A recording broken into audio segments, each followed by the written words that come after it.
Fala galera, tudo beleza? Tá começando mais um Podmakers e o nosso convidado de hoje é uma pessoa muito especial. Por quê? Porque ele tem exatamente o seu tipo de perfil comportamental. Então, se você está entre o nono ano do ensino fundamental e o terceiro ano do ensino médio, preste atenção, porque esse conteúdo te interessa demais, tá certo? E uma coisa muito interessante, se você está recebendo esse conteúdo, é porque ele tem tudo a ver com você. Aí você se pergunta por quê? Como assim, né?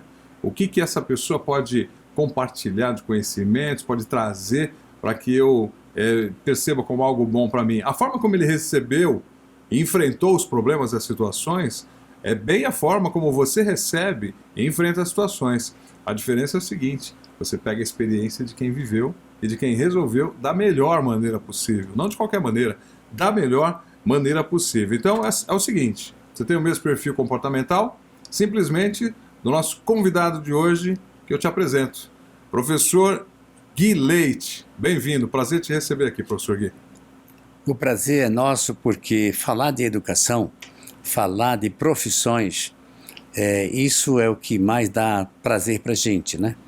O nosso perfil é um perfil que gosta de gente e gosta de vencer, gosta de ser feliz e muito mais que nós vamos desenvolver agora nessa conversa. Com certeza. Importante saber também, para você que está nos acompanhando, você vai ter muito mais informações, depois você pesquisa aí, tá?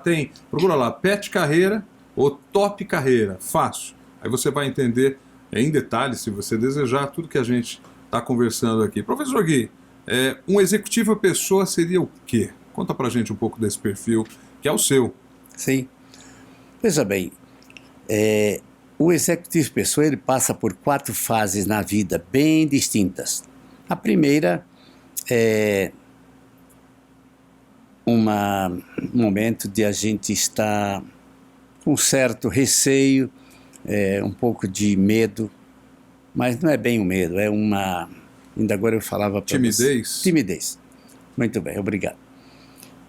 O executivo pessoa, ele primeiro ele tem um pouco de timidez, não que interiormente ele está feliz com aquilo, mas ele não gosta de se aventurar logo para começar errando, porque eu nasci para acertar, entendeu? A segunda fase do executivo de pessoas é revolta. Uma certa revolta com aquilo que está errado no mundo. Então nós queremos dar um jeito, se eu puder contribuir para consertar aquilo que fez errado, ou até mesmo perante os costumes da vida, eu tive sempre vontade de consertar, com uma certa revolta. Uma vez eu até perguntei para alguém se ele tinha tido revolta. Ele disse, não, eu nunca fui revoltado, apesar de ter esse perfil. Você gostava de ler o quê? Ah, eu gostava de ler sobre Stalin, eu gostava de ver sobre Che Guevara. Então, essa pessoa que gosta de aqueles que venceram, mesmo que tiveram que ter coragem na vida. A terceira fase do pessoa é alcoholic. Ele trabalha, ele é viciado em trabalho. Trabalha dia e noite, não se cansa, porque ele tem uma tarefa a cumprir. Enquanto não cumpre, ele não está sossegado. E a última tarefa é a melhor. É de planear, é de vencer, é de não viver atrás de coisas assim que ele já passou, sofrendo bastante. Ele quer ter um pouco de sossego. É tanto que eu ainda não cheguei nessa, mas eu pretendo chegar. De planear um pouco na vida, ter descanso, poder acordar um pouquinho mais tarde, ter um final de semana mais longo. E nas férias, antigamente eu não gostava de férias, a primeira semana era ruim, mas hoje 4 semanas para mim é pouco. Explica um pouquinho pra gente, como que me tira essa dúvida, como que é estar de férias, não ser bom, ser ruim? Esse lance do viciado em trabalho, do workaholic, como é que é no seu Veja dia a bem, dia? eu era tão acostumado em trabalho, viciado em trabalho, que a primeira semana eu ficava ali até bem. Na segunda semana eu já queria voltar para o trabalho. A terceira semana eu já começava o que fazer. E muitas vezes eu voltei no início da quarta semana para retornar ao trabalho. Porque eu queria estar produzindo sempre.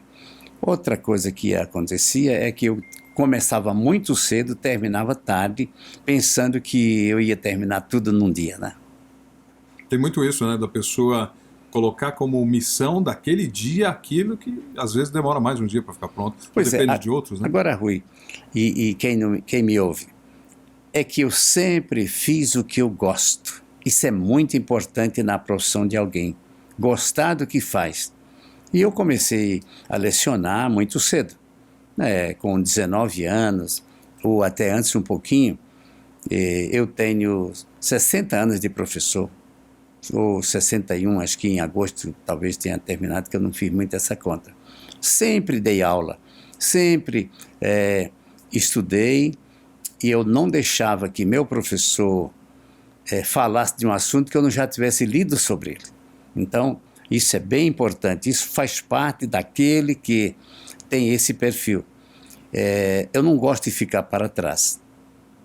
E eu quero ter coragem e estar sempre à frente, não para ser apenas por vaidade, é porque é um dever nosso sabermos das coisas e o professor não pode ficar decepcionado com a gente. Com certeza, interessante isso que o senhor falou. Agora, trazendo isso que o senhor viveu, né, vive inclusive até hoje, como é que a gente encaixa nesse momento que o Brasil, não só o Brasil, mas o mundo, mas principalmente o Brasil está tendo essa mudança, em função da nova BNCC, que é a Base Nacional Comum Curricular, o que determina aí como vai ser feita a educação no Brasil. Uhum. Como que isso se encaixa no seu dia a dia, por exemplo? Veja bem, em 1980 eu era professor no UNASP e naquela época eu dava essa matéria, que era legislação de educação. E naquela época nós esperávamos que chegasse algo parecido com a BNCC. E passaram os 40 anos e não chegava. Até que em 2019 chegou a BNCC, foi aprovada e começou-se a praticar. A BNCC, ela trouxe muita importância e tirou o Brasil daquele atraso de, sei lá, de 130 anos para uma nova era. Esta escola, a nossa escola, a Escola do Pensar, sempre foi uma pioneira em inovações. Mas agora nós temos condições de fazer tudo aquilo dentro da lei. Isso é de uma importância muito grande. Tá? Eu queria tentar colocar essas 10 competências de uma forma muito prática. O professor me ajuda a entender isso, para a gente até entender melhor. O que isso tem a ver com a forma como se ensina? O que essas novas determinações alteram na prática a forma como se ensina? Porque o senhor falou uma coisa que me chamou a atenção. São 130 anos que a gente vem naquele formato. Aluno sentado, professor entra, exposição da aula, todo mundo só tira dúvida. Nossos avós, bisavós, pais, a gente, os filhos, e aí vem essa nova BNCC. E agora? Pois é. Entre muita coisa boa que a BNCC tem, ela prima para que o aluno do 9º ano, principalmente até o 3º colegial, desenvolva 10 competências. Competências são um aprendizado que o aluno receberá, orientado pela escola e pelos professores, para que ele tenha habilidades para desempenhar a sua profissão. Então, ajuda a escolher a profissão, mas não só isso.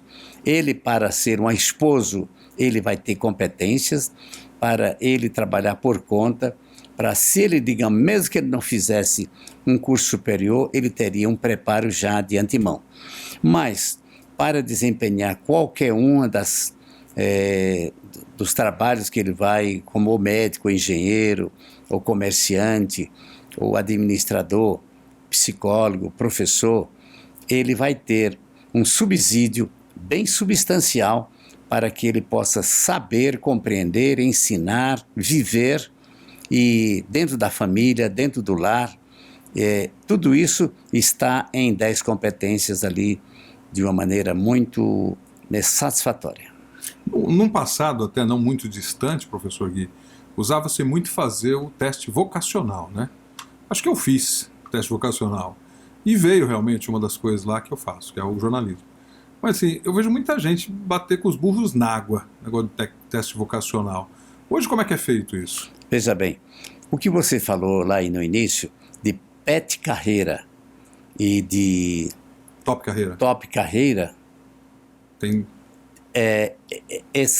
são duas ferramentas que são muito idênticas, bem parecidas, para que o aluno se encontre exatamente dentro daquilo que ele pode desenvolver com galardia. Nós temos essas duas ferramentas e vamos oferecer que ela proporciona ao aluno que, nesse tempo de preparo, ir descobrindo as facilidades que ele tem e, sobretudo, gosto. É bom fazer o que a gente gosta de fazer. E então, há um tempo para aprender o que é, depois começar a fazer escolhas e afinar essas escolhas e, no final, a gente escolhe o que gosta. Nem sempre o que a gente aprende a fazer e é útil, a gente gosta.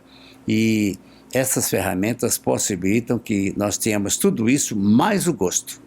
O senhor falou agora há pouco das fases da sua vida, né? Das fases da vida de um executivo pessoas. Para o jovem, para o adolescente que está nessa fase do 9º ano do ensino fundamental até o 3º ano do ensino médio, é um momento, muita informação, muita gente fala um monte de coisa. Nós mesmos, quando mais jovens, ficamos em dúvida do que fazer, do que escolher, temos várias competências, será que todas elas servem para tudo? Como é que a gente afunila isso na prática?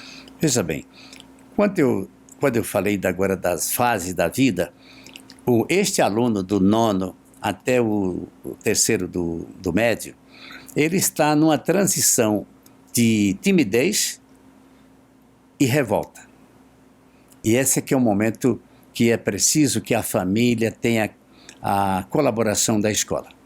Essas ferramentas vão dizer para os pais, dizer para o aluno, para o professor, onde ele tem que maneirar, onde ele tem que investir mais, onde ele vai tomar consciência de que nem sempre a revolta é que resolve.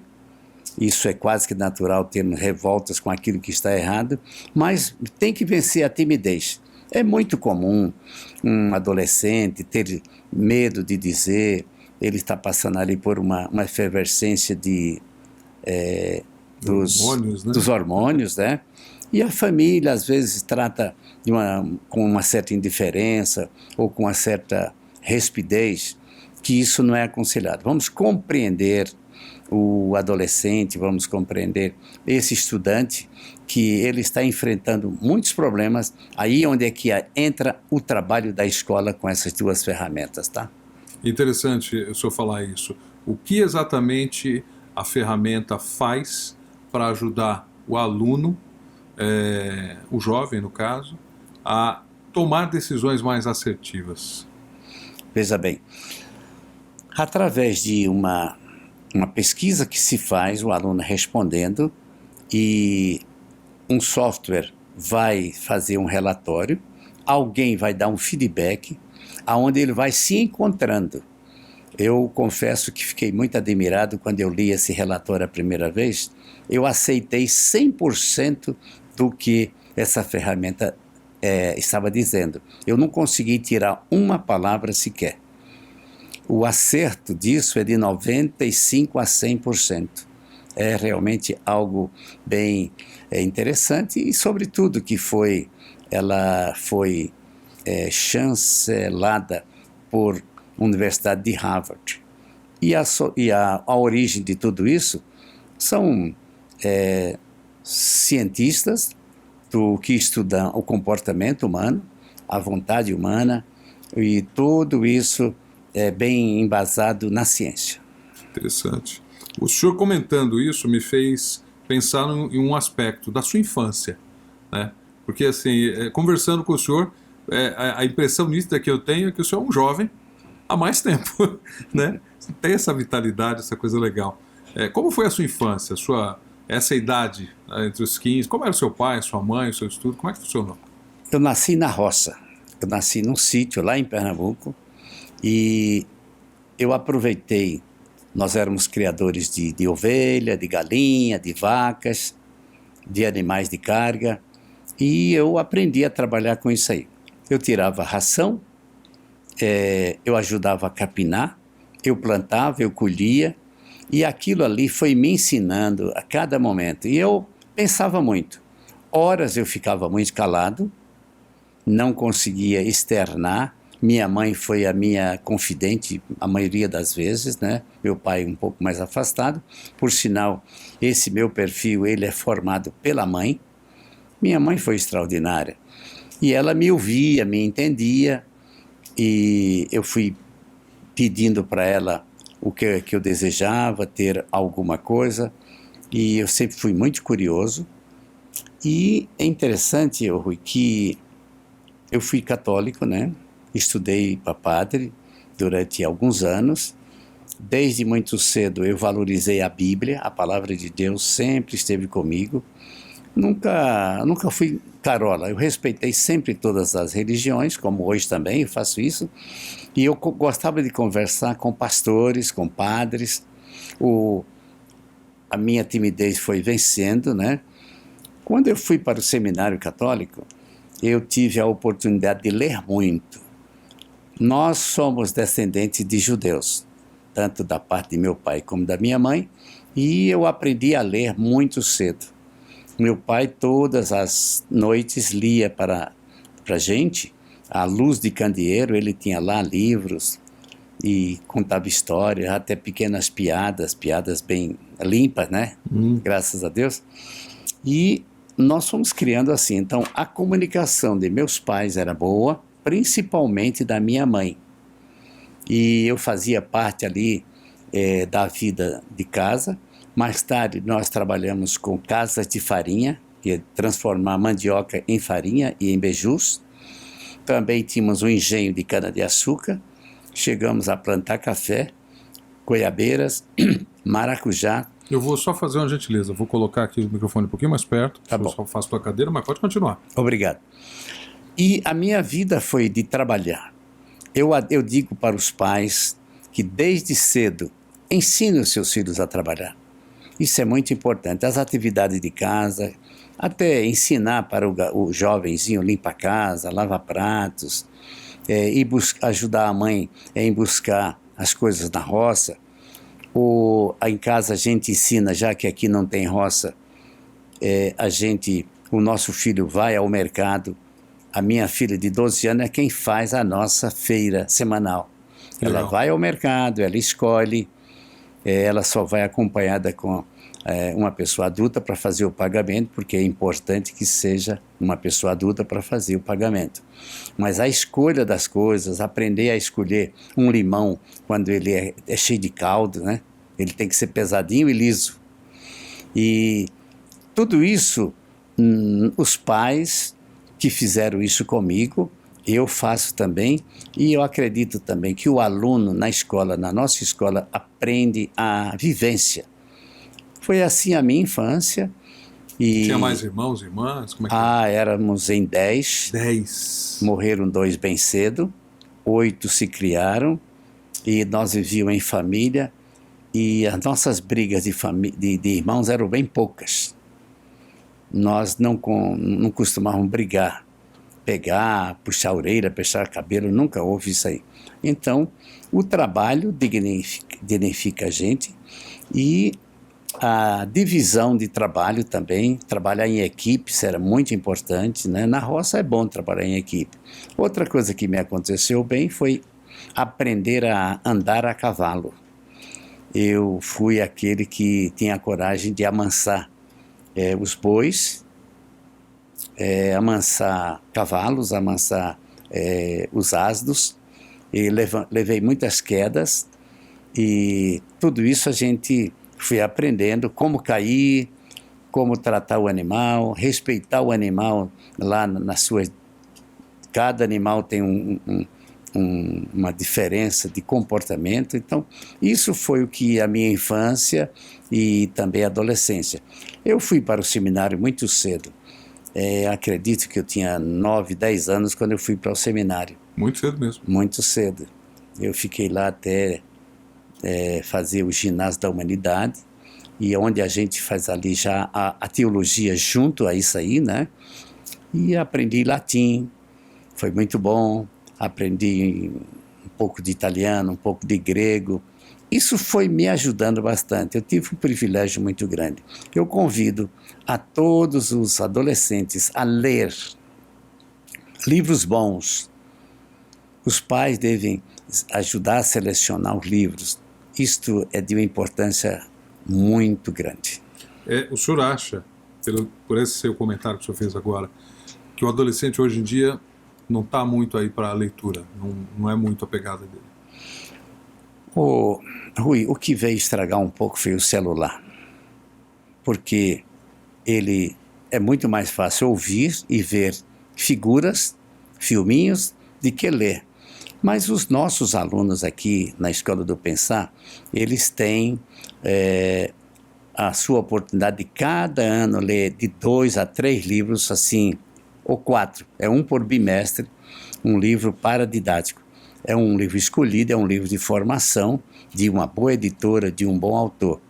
Eu acredito que, eu não sei bem as outras escolas como é que estão fazendo. Esta aqui, a gente faz questão que o aluno leia e apresente um relatório valendo nota, que é para que ele tenha o quê? Ele tenha o incentivo de não só aprender, como também ganhar nota. Só que depois ele esquece a nota.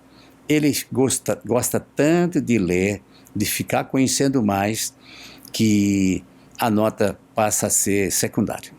E o que o senhor falou é interessante, porque se for comentar, né, sobre o celular e a leitura, o celular está tudo ali, a ideia de alguém já está pronta, em imagem e tal. Quando você lê, não.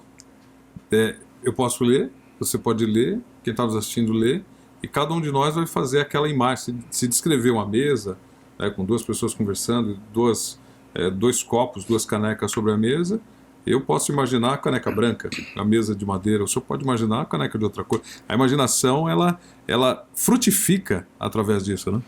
Olha, uma coisa importante também é encontrar palavras que você não sabe o significado e você ir ao dicionário, que hoje o dicionário é fácil porque o Google responde praticamente tudo.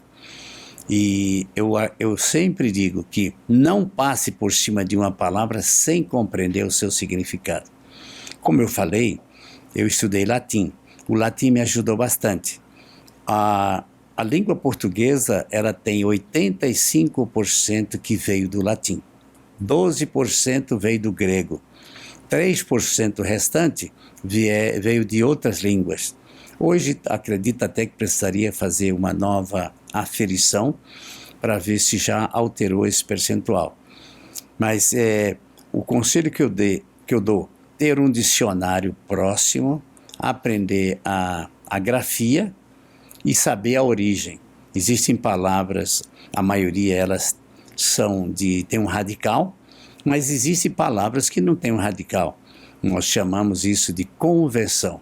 Quando se convenciona que uma palavra vai ser tal para significar tal coisa, mesmo que não tenha uma raiz. Mas é bom quando a gente encontra palavras que têm uma raiz. Isso facilita bastante para a compreensão da palavra e dos seus derivados.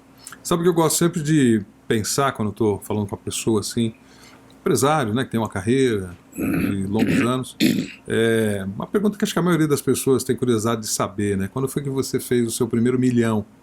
Mas eu quero te fazer uma pergunta diferente. Quando foi que você perdeu o seu primeiro milhão? Pois é. Eu sempre escutei falar quando você consegue ganhar o primeiro milhão. Eu não tive essa graça. Eu tive foi de perder o primeiro milhão. Quando eu fiquei devendo 1 milhão, eu estou muito feliz em ter escola. Mas escola, você sabe que ela não é o lugar de ganhar dinheiro. No meu caso, por exemplo, eu trabalho, nossa escola, ela oferece muito e cobra razoavelmente pouco, né? E quando vem as crises, eu não concebo deixar de dispensar um aluno porque ele está devendo. Isso não cabe em mim. A gente acerta, faz alguma coisa, negocia para o próximo ano. Eu sei que isso é complicado, mas Quem tem 3 filhos precisa educar 3 filhos, a gente faz alguma concessão. Você já assistiu àquela questão que nós fizemos com o curso de enfermagem? Já que a procura é grande, mas os alunos estão desempregados, nós resolvemos não subir as mensalidades, né? E as nossas mensalidades são módicas, e por isso é que eu não tive tempo de ganhar dinheiro. Então, voltando ao início, eu tive a coragem de ficar devendo 1 milhão em uma vez. Cara, eu até fiz até em tom de brincadeira essa pergunta, professor Gui, porque o seu ganho, eu acho que foi na satisfação, na realização da vida dessas pessoas que passaram por aqui, né? Desse reconhecimento, que é impressionante. Agora há pouco, um ex-aluno veio, um pouco antes da gente começar, né, o podcast aqui, e ele veio fazer uma visita. Imagina, veio fazer uma visita na escola, acho que fazia uns 10 anos, 9 ou 10 anos, ele tinha passado, deu saudade, ele veio. A maioria de nós tem saudade da época. Foi o Francisco, né? Foi o Francisco, né? A maioria de nós tem saudade da época, não necessariamente externa essa saudade, indo até a escola, e isso acontece, né? Você sabe, hoje nós temos aí dezenas de alunos que são filhos de ex-alunos.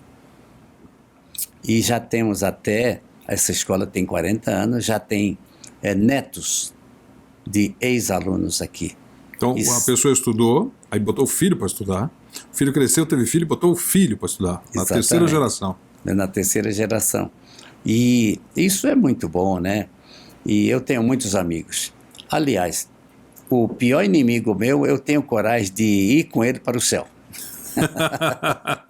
Quero entender melhor isso, me explica isso, como é que é? O seu pior inimigo só quer ir para o céu com ele, para a eternidade. Eu quero. Eu desejo que todos um dia estejamos louvando e bendizendo o nome de Jesus, pelo que ele fez e faz por nós. Para começar, nos criou. Mas eu não gosto de ter inimigos, eu gosto de ter amigos. E o meu inimigo, eu posso servi-lo a qualquer hora. Outra coisa importante para a vida de uma pessoa, de satisfação e alegria, é perdoar. Quando eu conheço uma pessoa, eu já perdoo. Se tudo que ele me fizer de mal durante a vida, se acontecer, ele já está perdoado. Não precisa se preocupar. Perdoar é algo divino, é maravilhoso. Então, como eu gosto de pessoas, eu sou apaixonado por pessoas. Eu preciso de coisas para servir pessoas, senão as coisas não têm sentido. Isso é extraordinário. Que legal, e eu tenho certeza que tem a ver justamente com o seu perfil comportamental, né, que é o executivo pessoas. Falando um pouquinho desse seu perfil comportamental, o que isso traz na hora de fazer uma escolha? O senhor tem que fazer uma escolha. O senhor deu um exemplo agora há pouco. Um aluno com dificuldade, a família com dificuldade financeira, 3 filhos, exemplo que o senhor deu. Os 3 precisam estudar. O senhor tem que fazer uma escolha. Infelizmente não pode pagar, e olha, tem que ir, de repente, né, para uma escola mais barata, ou pública, não sei. Ou vamos conversar para... Essa é a sua escolha. Me explica como é que isso funciona e o que isso tem a ver com o seu perfil de executivo pessoas. Veja lá, como a gente gosta de pessoas, a gente quer servir pessoas. E, em geral, a gente estuda com os pais aonde ele poderá aplicar melhor o dinheiro. Se o pai e a mãe, ou melhor, a renda familiar, chegamos a um número. Nesse número, a gente vai fazer um cálculo mais ou menos aberto, quanto ele vai pagar de aluguel, se ele já tem, o bairro que ele mora, os costumes da família, em que eles estão gastando dinheiro. Muitas vezes paga-se mais medicamento do que se deve. Corrigindo a alimentação, isso é muito importante. Vamos comprar, digamos, a fruta da época, comer menos. Você sabe que o brasileiro come o dobro do que devia comer. Muitas vezes comprar fiado, pagando juros, isso atrapalha a vida da pessoa. A gente, na entrada de um aluno, de uma família na escola, em geral a gente faz uma entrevista perguntando onde ele mora, se mora perto, qual é a melhor condução para ele. Ora, mas quem tem 3 filhos é preciso de uma ajuda, né? Não tem dúvida. Eu quero até dizer alguma coisa. Em geral, quem tem 3 filhos, 2 pagam, 1 não paga. Isso já é uma ajuda de 33%, né? Facilitar a aquisição do material, dividido em mais vezes, também do uniforme, e aproveitar o máximo possível, ensinar a ser econômico, né? Tudo isso a gente fala ali não só na entrevista, mas também durante o tempo de estudo, a gente vai orientando estas famílias assim. Eu percebo que tem muito uma visão humana no Sim. seu explicar, né? Eu queria entender um pouco mais isso. Poderia ter apenas uma visão administrativa, né? O número de alunos, o valor de cada mensalidade. O senhor foi além, né? O que tem na vida, como faz nas horas vagas, como é que funciona essa rotina da família, essa interação, de repente com um número maior de crianças, um desconto e tal. Esse lado humano, o senhor imprime praticamente em tudo. Tem a ver com o perfil seu, que é pessoas, executivo pessoas? Tem. O executivo pessoa pode ser que ele até escolha não ser assim, mas de uma maneira geral ele é assim. Ele pensa, ele pesa. Existe no executivo pessoas algumas coisas interessantes. Nós temos frases muito fortes dentro de nós. Uma delas: só chega a vencer os que têm coragem de continuar. Isso é muito forte dentro da gente. Não desistir. Você sabe que lá no livro de Josué, diz assim: ser forte e corajoso, porque eu te farei herdar a terra que aos teus pais jurei. Nunca desistir, não ter medo. Se alguém tem uma dificuldade, vamos partir para essa dificuldade para resolver. Se alguém está em conflito, vamos ajudar nesse conflito. E o conflito precisa de calma, precisa de amor, precisa de compreensão, valorizar o que a pessoa tem, né? Valorizar o que a pessoa tem, porque todos nós temos muito. Você sabe que todo ser humano, ele tem um corpo que é um templo. Nosso corpo é templo do Espírito Santo, né? Todos nós temos um corpo. Ninguém tem 2 corpos. E se alguém falta um pedaço ou um braço, uma perna, um braço, mesmo assim ele é um corpo perfeito, porque a mente é quem vai determinar isso. Inclusive isso é um T, que é do templo que nós somos. Depois vem o tempo. Quantas horas um ser humano, mesmo que ele seja um catador de lixo, ou seja um morador de rua, quantas horas ele tem por dia? As mesmas 24 horas para todo mundo, né? Então, as mesmas 24 horas que o presidente tem, que o doutor tem, que o médico tem, que o rico tem, o pobre tem, é tempo. Logo, 2 coisas já estão aí bem comuns. É o templo, que é o corpo, e depois o tempo, que é 24 horas. Depois disso, vem os talentos.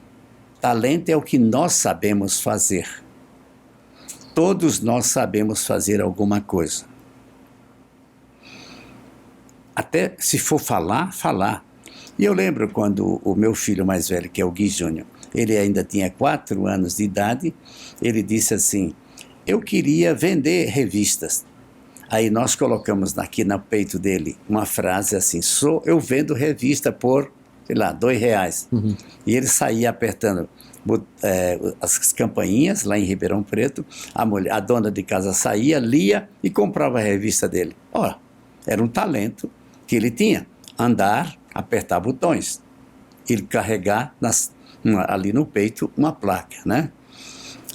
Talentos, tudo aquilo que a gente sabe fazer, chama-se os nossos talentos. Já vai agora templo, tempo e talentos. Agora falta mais um, que é o tesouro, a riqueza. Todos nós somos ricos porque temos algum tesouro. Eu trabalhei vendendo livros e eu tive a oportunidade de ganhar bem vendendo livros. Quem vende livros tem um mostruário, que em geral é um livro que só tem uma parte da história, tem um talão de pedido, tem uma caneta e tem a voz e as pernas para andar e a cabeça para pensar e convencer. Eu tocava a campainha, a dona de casa me atendia, eu a tratava muito bem. Em geral, eu já procurava saber o nome dela na casa anterior para chamar Dona Francisca. Eu sou o Gui José Leite, trabalho para tal empresa e trago aqui algo de maravilhoso para a senhora e para a sua família. Ela para escutar. Então, eu tinha o quê? Um templo, um corpo, horas para trabalhar, eu tinha talentos para desenvolver e usá-los, e eu tinha tesouro, que era o que eu possuía. Em contabilidade se diz que um prego é uma riqueza, porque satisfaz uma necessidade.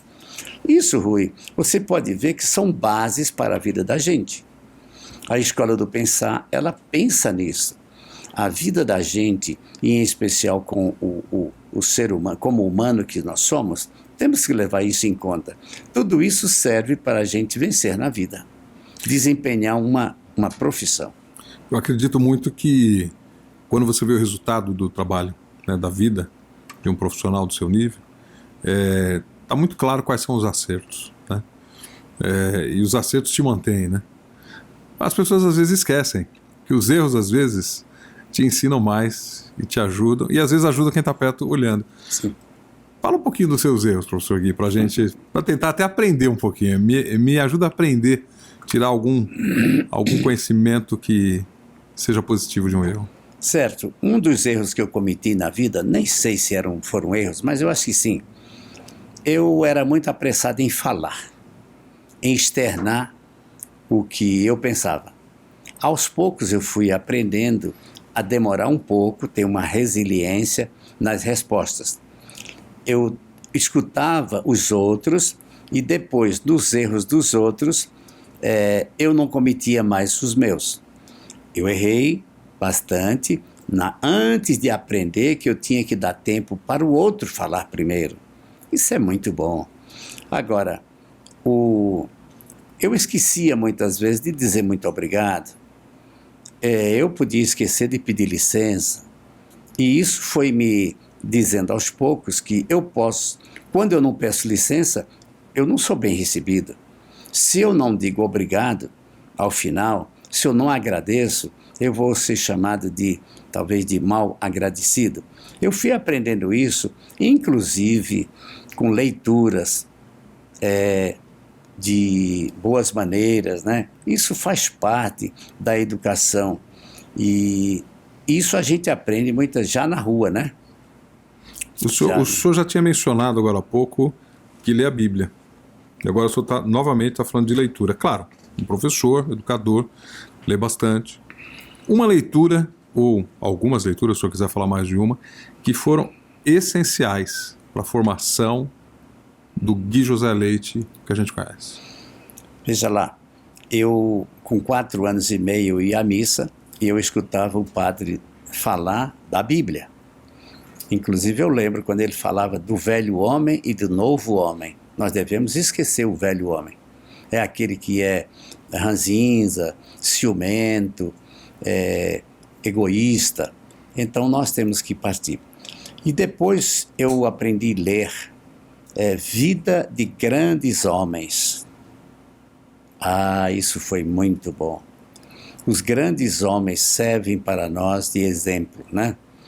E na Bíblia nós encontramos ali grandes homens como João, como Pedro, como Abraão, Jó, Davi, que cometeu seus erros, Salomão, e até mesmo daqueles que erraram bastante e que depois se converteram, que depois mudaram de vida e foram felizes, né? Eu li a história de Abraham Lincoln, eu li a história de Augusto Cury, eu li a história de Martin Luther King, eu li a história de Stalin também, que era um homem teimoso demais. Ele era mandado para a Sibéria, lá ele se reorganizava e chegava na capital de volta com um exército junto dele. Não estou aqui defendendo a ideia política dele, que não posso ser assim. Mas quantos homens... Eu li a história de De Gaulle, que foi um dos governos da França, né? Eu li os 12 Césares, quantos eles erraram. E eu li a história de... os livros principais lá da Grécia, as Ilíadas e as Odisseias, né? Uhum. Aquilo lá Clássico, é fascinante, clássica, né? Uma leitura clássica, apesar de ter sido leituras romances, mas eles trouxeram benefícios. Mas sabe, Rui, a minha vida inteira eu fui professor de filosofia. Então, Sócrates e Platão e Aristóteles foram os 3 filósofos que me serviram de base, tá? E a nossa escola, ela tem muito a ver com Platão e com Sócrates, e um pouco também de Aristóteles, mas Sócrates, um grande professor, ele criou a maêutica, que é quando você acredita que o conhecimento está dentro do aluno. Aqui nessa escola, o protagonista do conhecimento é o aluno. A gente, sabendo tirar do aluno através de perguntas, você vai enriquecer muito o seu conhecimento. Esse trabalho aqui, por exemplo, ele está sendo executado aqui nos bastidores por alunos da escola, não é legal isso aí? É legal. Quando a gente sabe que está sendo servido por alunos a partir até de não sei se você tem o nome deles. Eu quero aproveitar que o senhor está falando para agradecer aos nossos colaboradores aqui, a equipe que faz o Podmakers, composta hoje pela Melissa Campos, do 5º ano, Tiago Santos, do 2º ano do ensino médio, a Giovana Caldeira, do 7º ano, o Pedro Tomás, que é do 7º ano também, e a Yasmin Soares, também do 7º ano. Eles estão, o pessoal que está nos assistindo aqui, o pessoal que está nos ouvindo, eles estão pilotando a troca de câmeras, microfone, iluminação, tudo que a gente usa aqui, né? O nosso ambiente aqui, tudo está sendo controlado por eles, o ar-condicionado, e realmente, né, é um diferencial, fazer, né? Inclusive o próprio nome, né, de batismo do nosso podcast, Podmakers, a gente quer mostrar como faz, né? E como faz exige o quê? Observação, pesquisa, que é o que é a proposta de diferencial, né, da Escola do Pensar. Exatamente. Agora, eu posso imaginar a satisfação que esse grupo tem, e alguns aqui já foram nossos alunos e trabalharam depois com a gente. O Gui Júnior foi meu aluno desde muito pequeno, né? E hoje é quem faz isso aqui funcionar juntamente com vocês, isso é muito interessante. E o Wagner foi aluno dessa escola, né? Que hoje trabalha aqui na parte técnica de TI. E eu acredito que eles têm satisfação também. Puxa vida, mamãe, papai, foi quem dei assistência técnica ao professor Gui quando ele estava dando aqui uma entrevista sobre executivo pessoas. Eu vou perguntar para os nossos colaboradores aí, quem sabe um desses alunos pode chegar. A gente normalmente não dá o nome, né, de quem fala no microfone. Eu vou chamar de Jack. Mas eu vou pedir para o Jack, seja ele quem for, uma palavrinha aí, um dos alunos que queira falar. E Jack, fala com a gente aí, como é que é para você tá participando aqui, fazendo os bastidores do Podmakers. Opa, tudo bem? Beleza, Jack, como vai você? Bem, graças a Deus. Então, é uma oportunidade única, né? Eu tenho certeza que nenhum local, nenhuma outra escola no mundo, não digo somente no Brasil, daria essa oportunidade que eu estou tendo aqui agora de operar equipamentos tão sofisticados que nem temos aqui na Escola do Pensar. A escola tem um investimento muito pesado não somente no conteúdo que ela tem para oferecer, mas também nos alunos que operam por trás dos bastidores. Qual a sua idade, Jack? 16 anos. Você tem 16 anos, você está operando o quê? Cara, eu tô aqui na mesa de som. Mesa de som. Quer dizer, se o Jack resolver cortar o teu microfone e o meu, professor Gui, ele não fala mais. Brincadeira. Valeu, Jack. Parabéns, viu? É impecável a a execução aí? A gente sabe que a execução é impecável quando tudo dá certo, né, professor Gui? Tudo está acontecendo certo, sem nenhuma intercorrência, tá tudo redondinho, tudo maravilha, né? E aqui essa escola tem uma alegria, é que o aluno entra pequeno aqui e não sai mais. Eu tenho professores aqui que entraram aqui na escola com 5 anos de idade, estudaram aqui e hoje são professores daqui ou funcionários. Isso é uma satisfação muito grande. Agora, eu percebo até pela forma como, eu estou chamando de Jack, um dos alunos, né, falou, mas assim, há um amadurecimento, né?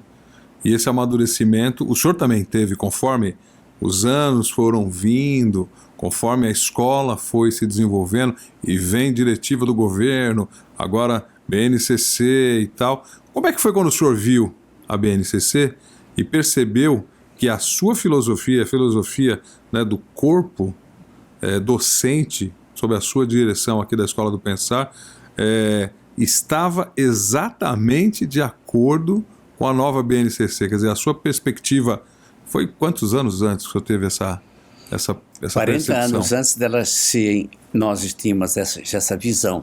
Inclusive, em 1980, eu era professor lá no UNASP, como já falei ainda agora.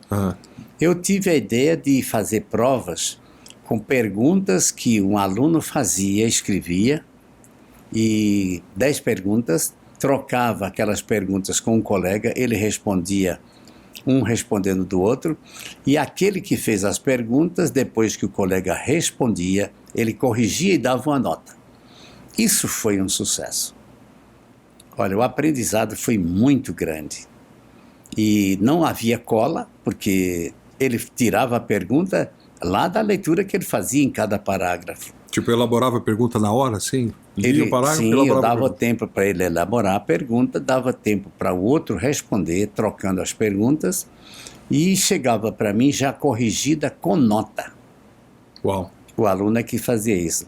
E os alunos diziam o seguinte: nunca aprendi tanto quanto agora. Essa é uma metodologia muito boa. É a nossa metodologia. É uma metodologia que chamamos de mediação. A mediação, ela leva em conta a interrogação, o questionamento, o pensar, o analisar, que é uma crítica positiva, e, por fim, uma tomada de decisão. Nós precisamos questionar, pensar sobre aquilo até o ponto de tomarmos uma decisão. E quando é feito assim, dessa maneira, a gente erra bem menos. E o importante é errar menos. Quem erra menos chega mais depressa lá no destino, né?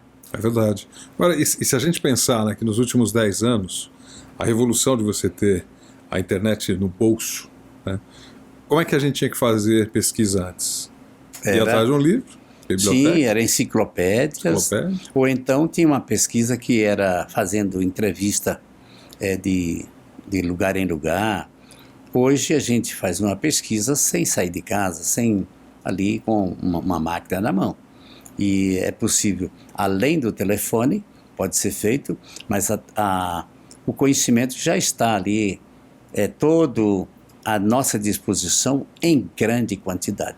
Agora, a preocupação nossa é saber o que é bom, o que é médio, o que é ruim, mas isso o caráter de cada pessoa que vai ajudar a fazer a seleção daquilo que é bom e do que é ruim.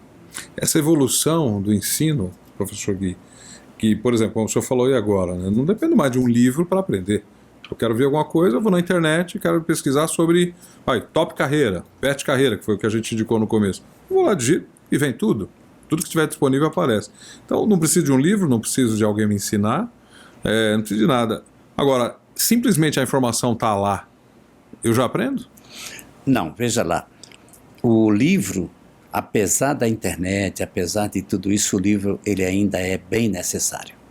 Por quê? Quando você pega um livro de papel, escrito, você pode demorar, você pode riscar, marcar, grifar, e isso ainda é útil. Eu eu tenho certeza absoluta que ainda é preciso a gente ir ao livro. Agora, lógico, uma leitura mais rápida, já existe meios de você grifar o livro virtual. Sim. Mas isso não é muito bom para a parte física da gente, né? É preciso que a gente pegue o lápis para sentir o peso dele, escrever alguma coisa para não ficar apenas uma pessoa que está digitando coisas. Esta ida ao natural é muito bom ainda. É tanto que nós temos aqui uma fazendinha, acho que você conhece, e essa fazendinha ali, ela é muito útil. Ali tem chocadeira, tem galinhas, todo dia a gente apanha ovos, porque existem alunos, existem brasileirinhos que ainda pensam que os ovos nascem na porta da geladeira, né? E é bom que a gente vá ao campo. Recentemente trouxemos mudas de alface e de almeirão, bem pequenininhas, e elas hoje já estão grandes, né? E já está sendo servida lá no refeitório, coisas que os alunos plantaram. E ali também na fazendinha nós temos diversos tipos de frutas, e estão, por sinal, carregadinhos agora, as jabuticabeiras estão carregadas, tem bananeiras, tem um aquáriozinho ali pequeno ainda tímido, mas é bem importante quando a gente tem um contato com a natureza. Tem pés de uva, né? Parreira, ele esse ano vai dar aí 400 cachos talvez, para que os alunos possam ver e até em algum momento degustar, se for o caso de coincidir delas estarem maduras. Isso nós não podemos deixar, sempre vai ser necessário que o ser humano tenha contato com a natureza. Pegar em água, ainda hoje não existe banho virtual. Tô sujo, eu vou tomar um banho aqui no computador. Tem que ser físico, né? Tem que ser físico. A alimentação também, ela precisa ser física. O preparo da alimentação. É tanto que a gente incentiva também o preparo da alimentação. Aula de culinária. Outra coisa, a seleção de alimentos. O que comer, o que não comer. Não tomar líquidos na hora da refeição. E evitar comidas salgadas, muito açúcar, não tomar refrigerantes, né? Eu tenho que tomar cuidado para dizer isso, mas eu tenho coragem de dizer. Existem tantas coisas. Eu até fico contente que a fabricante da principal fabricante de refrigerantes, ela mudou o seu conceito, né? Fabricando sucos, e se bem que frutas foram criadas por Deus para ser comidas e não bebidas. Isso tudo faz parte. Outra coisa também, a nossa alimentação, ela tem que obedecer a umas regras. A gente chama de REC. Os reguladores, que são as vitaminas e os sais, depois os energéticos, que são os carboidratos, e os construtores, que são as proteínas.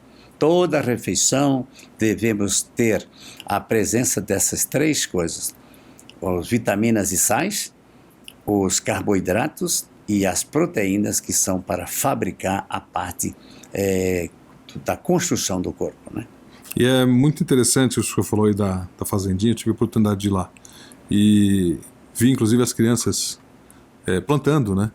É uma experiência única, né? Você pegar a semente, preparar a terra, colocar a semente, saber que aquilo lá que você pôs a mão vai se transformar, até para as crianças entenderem o negócio do prazo, né? Uhum. Que não é de hoje para já, né? O prazo, né? Brota, cresce. Uhum.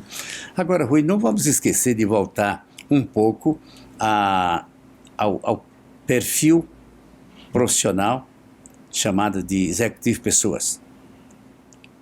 Além do executivo pessoa, tem outros executivos ali próximos, que são parecidos.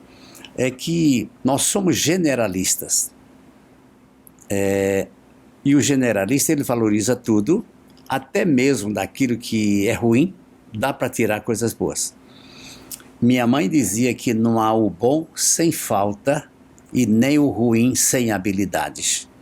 valorizar o corpo, o ser humano e educar o ser humano, porque nessa educação há uma transformação e milagres, verdadeiros milagres, de pessoas que não compreendiam, eram brutos, eram grossos na hora de tratar, e eles se tornaram então pessoas bem educadas, serviçais, que valoriza o seu semelhante e respeita o ser humano.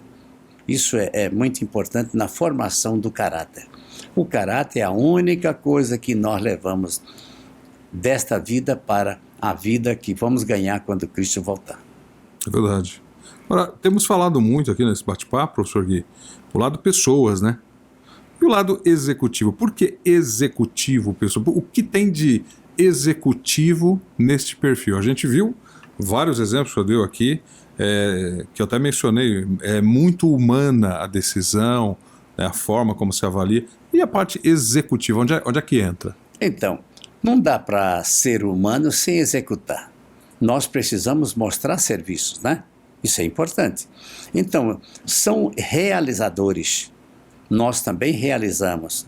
Eu lembro quando a minha primeira esposa, ela faleceu e ela tinha muita habilidade de dar aulas. Então, ela perguntou para mim, eu posso ter uma escola? Eu digo, lógico. E eu logo ali, aproveitando aquele pensamento dela, aluguei uma casa. O primeiro dia, esta escola tinha 13 alunos. Fechou o mês, parece que com 51, fechou o ano, que era agosto, quando foi o primeiro dia de aula, e fechamos o ano com 81. No outro ano, chegamos a 300 e qualquer coisa. E essa escola, ela cresceu. Talvez eu poderia hoje ter 10 escolas, mas eu achei melhor ter uma nesta qualidade do que ter mais. Talvez um dos erros que eu cometi foi não ter multiplicado a quantidade de unidades, mas eu tinha medo de perder a essência. Era a minha pergunta agora, se você achou que não valeria a pena ter quantidade a detrimento da qualidade. Apesar de eu gostar de dinheiro, né? Como todo ser humano, eu não sou movido a dinheiro. Eu sou movido a servir, certo? E a família, eu valorizo muito a família. Esposa, esposo, filha, irmãos, cunhados, parentes.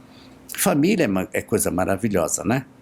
É mesmo. E Rui Barbosa dizia que a família é a base da sociedade, é a mater, né? Então, é muito interessante quando a gente tem uma família. A Escola do Pensar é uma família, né? E quando eu falo na sexta-feira à tarde, numa live, eu sempre estou cumprimentando todos os alunos, os pais, os avós, os tios, porque isso é maravilhoso. Família é muito bom. O plano de Deus não era que o mundo se tornasse isto de hoje, um grande capitais extremos, aonde ali a riqueza praticamente vai para poucos. Eu acho que a riqueza brasileira está em 2%. Se muito tiver, né? Se muito tiver em 2%. E olha quantos recursos que a gente tem no Brasil, né? Pois é. Então, eu também não estou aqui defendendo o comunismo, mas eu acho que uma distribuição de renda bem feita, para não termos tantas pessoas com pouco e tão poucas com muito. O meu pensamento, o pensamento do executivo Pessoas, ele quer realizar dentro de um padrão que não seja exagerado. Eu não gostaria de ter muito dinheiro. Por quê? Eu nem teria tempo de gastar. E o que eu ia fazer com minha família? É bom a gente, nas férias, ter aí uma piscina para ficar um tempo dentro da água, conversando com os filhos, com a esposa, né? E muitos outros conceitos que nós temos como pessoa. Por exemplo, somos limpos a ponto de sermos higiênicos e somos sujos a ponto de ser confortável. A nossa casa deve ser assim: limpa a ponto de ser saudável e suja a ponto de ser confortável. Interessante, estou até anotando aqui. Quem discordar de mim, eu já perdoei. Boa. Agora, eu fico imaginando aqui, para o senhor realizar tudo que realizou, né? Não foi só um mar de rosa o tempo todo, né? Não. Algumas dificuldadezinhas aí. E a gente quer, novamente, né? Porque a gente está falando de um perfil e a ideia é fazer uma entrega para a nossa amiga e amigo adolescente aí que está nesse momento, né? Se preparando para a carreira, a vida profissional, enfim, estudantil já em nível de graduação. Compartilhar informações do seu perfil, que o perfil que está recebendo é exatamente o seu, é Executivo Pessoas. Como que o Executivo Pessoas enfrenta uma dificuldade? Por exemplo. Eu vou dizer, aqui nós temos hoje dois terrenos, que um é um quarteirão inteiro e outro é quase um quarteirão. Como é que eu comprei isso? Eu comprei de 2 em 2 lotes. Pacientemente, eu pagava 2 lotes, aí quando estava terminando, faltando 2, 3 parcelas, eu já apalavrava outros. Tivemos a sorte de aqui, uma pessoa tinha de muitos lotes aqui, e ela foi me reservando ali, e eu cheguei a 28 lotes dessa maneira, comprando de 2 em 2. E comecei a construir devagar também, fiz um plano, e fui construindo. Antes mesmo do prédio estar pronto, eu já começava a ocupar. Eu sei que corri riscos, né, mas assumir riscos é bom. Riscos calculados, é lógico, né? Exatamente. Nós não podemos ser sossegados a ponto de não crescer, mas também não podemos assumir riscos que venham colocar dúvidas no nosso sucesso. Temos que medir. Eu nem chamaria de risco, mas de vez em quando a gente tem que assumir alguns riscos que não venham prejudicar a ninguém, né? Agora, eu tenho algumas filosofias um pouco loucas. Quando você vai descer de um edifício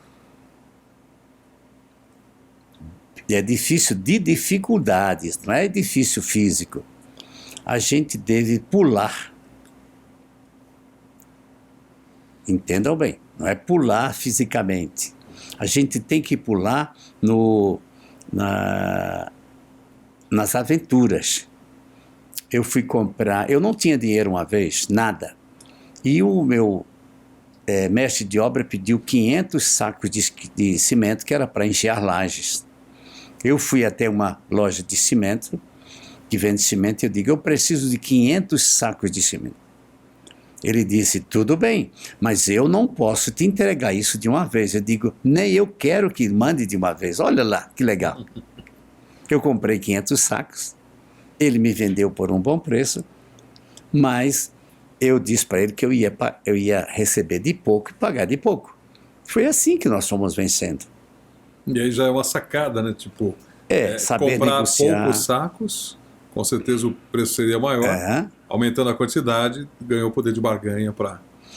E agora, quando eu fui comprar madeira, a construção do passado, ela gastava muita madeira. Aí eu fui comprar o quê? Eu juntei um pouco de dinheiro, comprei um caminhão de madeira, porque ela veio lá do Mato Grosso por um preço bem mais baixo. Comprei lá, chegou até aqui, descarregamos e tal. Ora, você compra a prazo, ora você compra de uma vez, dependendo daquilo que melhor para a gente, né? Outra coisa importante, Rui, foi contratar pessoas certas, profissionais que sabiam o que estavam fazendo. Esses prédios aqui não têm uma rachadura. Por quê? Porque nós contratamos pessoas certas para o lugar certo, entendeu? Isso também faz parte do sucesso na vida da gente. Uma coisa que eu percebo na sua forma de explicar é que o Executivo Pessoas, me corrija se eu estiver errado, tem uma grande capacidade de avaliar riscos. Até o senhor falou agora, correndo risco. A capacidade de avaliar o risco é importante para o executivo de pessoas? Muito. E já é inata dele, já é própria. Você sabe que para você não correr riscos, você tem que lidar com pessoas, conhecer a pessoa através de perguntas. Ora, se eu vou fazer negócio com alguém, se eu vou matricular alunos, eu pergunto antes de falar em preços e tudo isso, eu pergunto, você mora por perto? Ele vai dizer, porque se ele morar perto, eu sei que ele não vai gastar tanto com o transporte. Você comprou casa naquela região? E ele vai dizer, eu aluguei. Ora, essa pessoa tem que pensar que ele vai ter um aluguel a pagar. Mas se ele tem uma casa própria, esse cliente, ele é um cliente que eu posso ele vai ajudar com certeza aqueles que ainda estão em maiores dificuldades. Quantos filhos você tem? Ele vai dizer, eu tenho 7 filhos. O senhor tem 7 filhos? Eu tenho 7 filhos, um é morto. Mas eu também gasto com ele ainda, né? Que eu pago o quê? A condomínio lá do cemitério onde ele está. O jazigo, né? O jazigo. Então, eu pergunto, sua esposa trabalha fora? Ora, se ela trabalha fora, e hoje as mulheres trabalham, eu já percebo que aquela casa, aquela família tem mais um pouco. Então, isto faz o quê? Faz com que eu trabalhe com menos riscos, orientando as pessoas. Muitas vezes, essa pessoa tem um trabalho que ganha pouco, e eu digo, por que ela não faz um curso?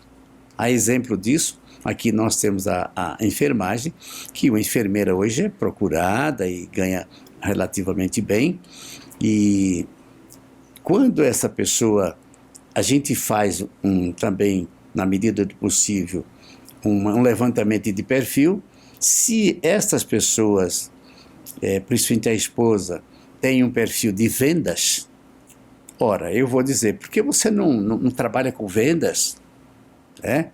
E quantas mães passaram a vender coisas, até mesmo pelo telefone, hoje é mais fácil ter um e-commerce, e a vida dessas pessoas muda, e eles ficam satisfeitos e passam a ter uma afinidade com a escola. Nós temos muitos amigos, os nossos pais, os nossos alunos são nossos amigos. Que legal. Falamos aí das dificuldades, né? E da forma como o executivo de pessoas lida, enfrenta e resolve as dificuldades. Vamos falar um pouquinho de vitórias. A gente já falou aí de coisa pesada e tal, e vejo que o executivo de pessoas, o seu perfil, ele tem uma forma muito própria de enfrentar as dificuldades, superar e buscar a superação, né, estrategicamente, uma solução para comprar um terreno, para negociar a compra e tal. Como é que o executivo de pessoas lida com vitórias? Como é que o senhor lidou com as suas vitórias? Eu sei que não foram poucas. Corre o risco de repente, tirar o pé do chão? As nossas vitórias, elas são firmadas em Cristo. Eu sou cristão e nós temos um país cristão, não importa que religião, mas a confiança em Deus é a base de tudo isso. Eu dou graças a Deus por tudo aquilo que eu tenho. Se eu dou graças a Deus e agradeço também as pessoas que me ajudaram, isto me dá o quê? Alegria, vitórias, mesmo quando você perde alguma coisa, você pode muitas vezes perder em benefício de alguém que precisou mais do que você. Então, a minha vida, apesar das dificuldades, foi uma vitória permanente, uma vitória atrás da outra, porque quem tem Jesus tem tudo. E a minha maior vitória e alegria e maneira de vencer na vida é o cristianismo, respeitando os 10 mandamentos, tendo um só Deus, não endeusando coisas que foram criadas e também não tomando o nome de Deus em vão, que isso é algo sério quando você desacredita num Criador, que nós temos. aprendi que Deus deu um dia para a gente descansar e ficar com a família, que é o 7º dia. Depois honrar pai e mãe, colocar os nossos pais e os nossos tios e avós e os mais velhos também num lugar de destaque. Não matar, e o matar é terrível. Quando você fala mal de alguém, você está matando até mesmo o seu prestígio perante os outros. Outra coisa, não adulterar, respeitar o matrimônio, e isso é muito bom. E depois vem não querer nada dos outros, que é o 8º mandamento, nem furtar, nem roubar, nem prejudicar ninguém.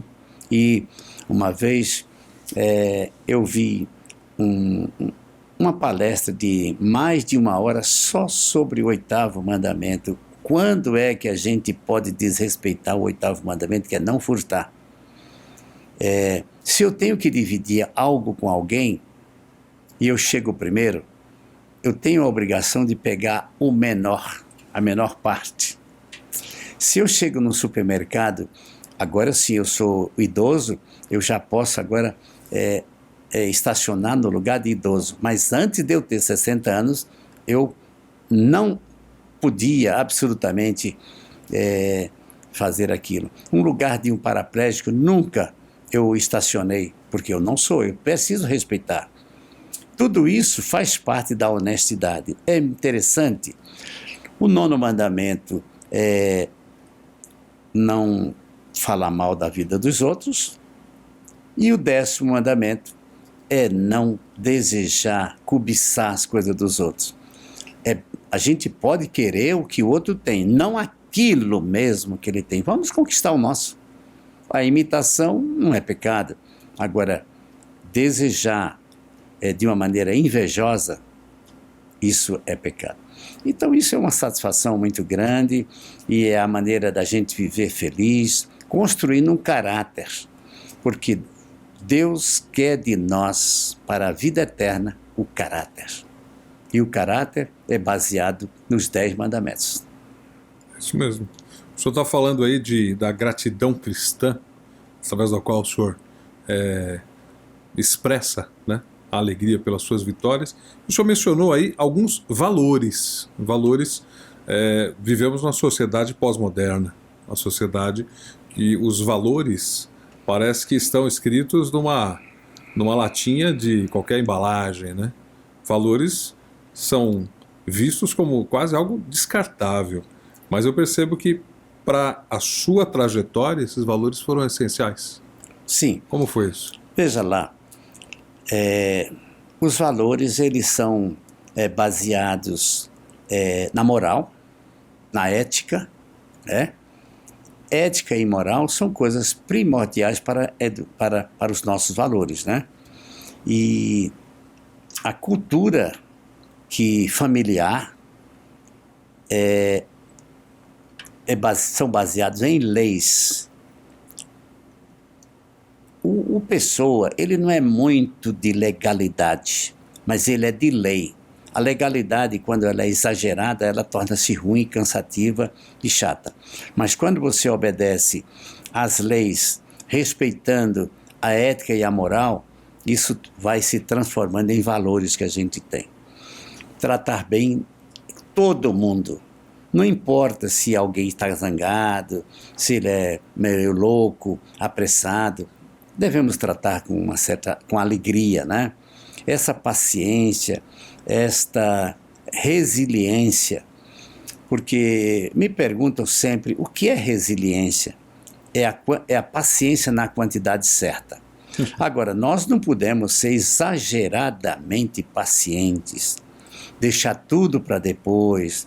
Isso aí já é um defeito, né? Mas o valor de alguém é fazer as coisas certas no tempo certo. Vem uma coisa chamada razão.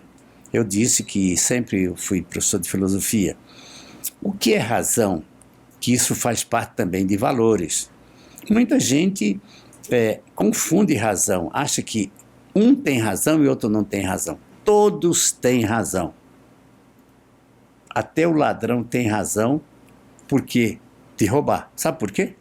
Por quê? Porque razão é o caminho mais próximo para justificar os erros. E alguém diz assim, não, razão do ladrão é deixar de roubar. Opa, então aqui vamos falar agora de um ex-ladrão. Então, cuidado com palavras como traiçoeiras, que razão, todo mundo tem razão, dentro do seu. Agora, a razão não é um valor. A razão é uma maneira de você pensar. É porque o que pode ser uma opinião aceitável para um não necessariamente vai ser para o outro. Mas se ambos tiverem valores como, por exemplo, o respeito, eles podem conviver a despeito dessas diferenças. Outros falam em fazer coisa... Eu gosto das coisas certas. Alguns dizem. E o que é coisa certa? O que é certo para um pode não ser para o outro. Então aí vem o respeito, que é um valor. Respeito, ele tem a ver com o valor. Valorizar o que o outro está valorizando. Agora, o que você pode é dialogar e tentar convencer alguém que está cometendo erros para que ele se aproxime através de perguntas, através de opiniões. O que você gostaria que os outros fizessem para você? Isso é bíblico, né? Sim, Jesus, né? É dada a ele esse crédito, essa frase. Né? Outra coisa muito interessante que hoje se escuta falar muito é de livre-arbítrio. Será que livre-arbítrio é a liberdade de fazer o que quer? Será? Quantas escolhas nós temos? Alguém diz muitas escolhas. Não, você só pode escolher uma vez uma das opções. Só existem duas opções. Fazer ou bem ou mal. Não tem uma terceira. Certo? Agora, e escolha? Você quantas vezes escolhe na vida? Todo dia. Uma vez só. Você só pode escolher uma vez. O senhor está falando de carreira, Não. De praticamente tudo. Quer ver? Sim. Você tem alguma coisa para decidir e decidir feito está. Vamos fazer um teste aqui para ver se você vai escolher uma cor e depois você vai desistir dessa cor e escolher outra, tá bom? Vamos lá. Escolha uma cor. Azul, por exemplo, azul. Azul. Ok, então a sua escolha é azul. Sim. Agora, você quer mudar? Muda para outra. Vamos mudar para outra. Vermelho. Então, agora a sua escolha não é mais azul, agora é vermelha. É uma só. Você pode até dizer, mas eu posso escolher duas. Sim, então é a sua escolha, são duas cores. Você pode escolher três. Você pode escolher o arco-íris, que são 7 cores visíveis, sabendo que elas são infinitas. Mas nós não podemos escolher duas coisas. A escolha é o nosso final. Se você escolhe algo por um tempo e vai mudar, então a sua escolha é aquela que você tem hoje. É sempre a mais recente, né? A mais última recente. Que você fez. E aquela com quem você vai terminar. Eu escolhi a Cristo. E se eu mudar, eu estou perdido. E Jesus falou, aquele que permanecer firme até o fim, esse será salvo. Agora, vamos falar em escolha tolas, pequenas. Eu escolho essa, escolho aquela. Então você não está escolhendo, você está brincando de escolher. A nossa escolha é uma só. É aquela que nós vamos levar para sempre. É uma escolha decisiva. Nós podemos escolher ou bem ou mal. Não dá para ficar entre os dois.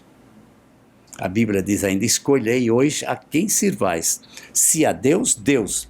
Se é o inimigo de Deus, o inimigo de Deus. Não dá. Jesus disse, quem não ajunta, espalha. Ou nós estamos com Cristo, ou estamos fora de Cristo. A Bíblia, por exemplo, é a palavra de Deus. Quem é cristão aceita a Bíblia por completo. Não posso separar, nisso eu creio, nisso eu não creio. Opa, que é isso? É o cristão self-service? Vou pegar um pouquinho d'água aqui. Pois não. Quer um pouquinho d'água? Tem uma garrafa aí não, também? Eu tenho aqui, tem obrigado. Ainda aí? É o cristão self-service, né, professor Gui? Pega aquilo que me interessa, o que não me interessa, deixa pra lá. Nós temos que gastar... Funciona isso aí? Pois é, isso não. A gente tem que gastar tempo com escolhas, gastar tempo com argumentos, gastar tempo com o que é bom e o que não, o que é barato. Tem pessoas que acham que barato é o que se compra com pouco dinheiro. Não, não é. O que é bom dura pouco ou dura muito? Deveria durar muito, né? Mas a máxima diz, o ditado é que é bom durar pouco. O que é bom dura pouco. Não, o que é bom dura muito. Você compra uma roupa boa, você lava 100 vezes e ela continua ali servindo. E você já percebeu que uma roupa boa, quando ela está gasta, ela ainda é bonita, né? Sim, é verdade. E dizem até que roupa de couro, quanto mais velha, mais bonita, né? Verdade. E nesse caso, quando a gente gasta com algo que tem uma durabilidade maior, na verdade não é gasto, é investimento.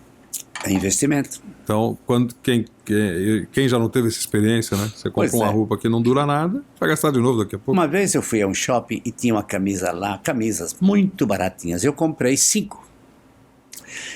Quando eu lavava a primeira vez, não dava mais para vestir. Então, ela foi cara, foram caras. Foram descartáveis, Foram né? descartáveis. Só tinha que dizer lá, são descartáveis.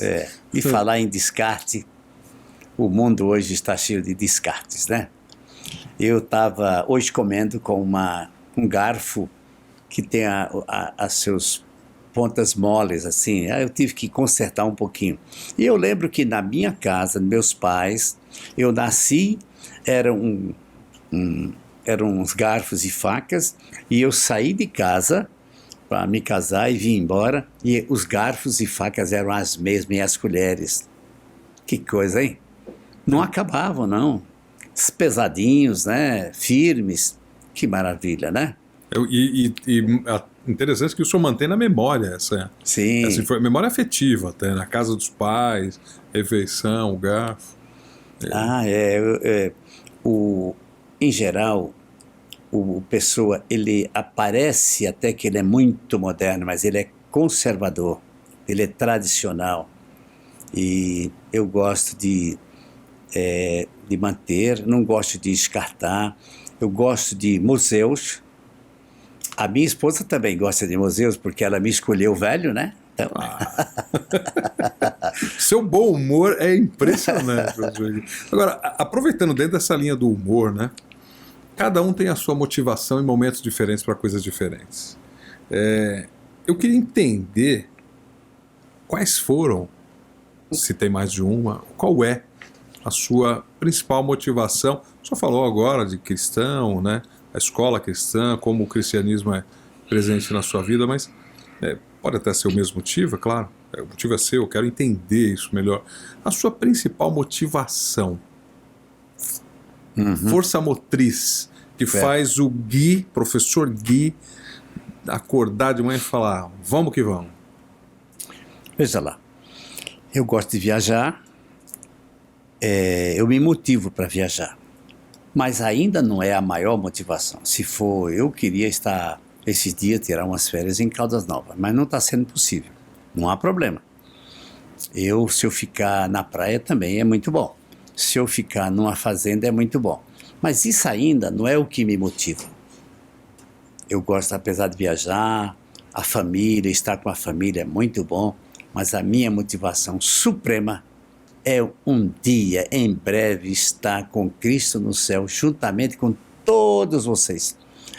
E eu tenho uma vontade de, quando chegar lá no céu com Cristo, ter toda a escola do pensar, todos os alunos, todos os pais, todos os familiares lá, e a gente fazer reuniões lá debaixo da árvore da vida. E a gente comentar e dizer, Senhor Jesus, o Senhor foi maravilhoso, e é maravilhoso porque proporcionou, deixou o Espírito Santo atuar em todos nós, e estamos aqui para prestar um culto de honra e de louvor à sua santidade. Não é maravilhoso isso aí? A minha grande motivação é ensinar, dizer o caminho do céu, o caminho de Jesus para todos aqueles que me pertencem. Essa é uma motivação inspiradora. Eu vivo para isso. E inspira muita gente, né? Eu percebo isso. E a gente tem que aprender mesmo com quem tem esse tipo de motivo. E por falar em aprender com quem tem esse tipo de motivo, Gostaria que o senhor deixasse assim do seu coração. Não tem aqui a resposta certa, uma linha certa ou errada.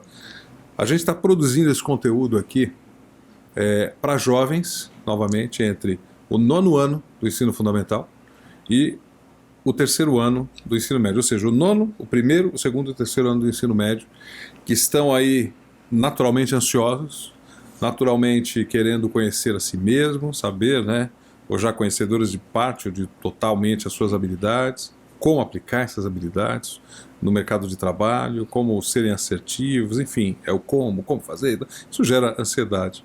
E como eu mencionei lá no começo, como as pessoas, né, os jovens que estão recebendo esse conteúdo, são também executivo pessoas, e a ideia desse bate-papo sempre foi desde o início, trazendo essas suas impressões e opiniões, compartilhando isso com eles se projetarem, eles se verem, né? Quem sabe até imaginando, pô, é verdade, eu também penso assim, ou eu não desenvolvi isso ainda, mas então é nessa linha, faz sentido, não faz sentido? Que mensagem o senhor gostaria de deixar para esses jovens que estão nessa fase? Uma fase a gente já passou, né? Como eu costumo dizer, nós somos jovens há mais tempo. Já não somos mais tão jovens, mas somos jovens há mais tempo e tivemos lá, a gente sabe das dificuldades. Que mensagem o senhor deixa para essa menina, para esse menino que está nessa busca?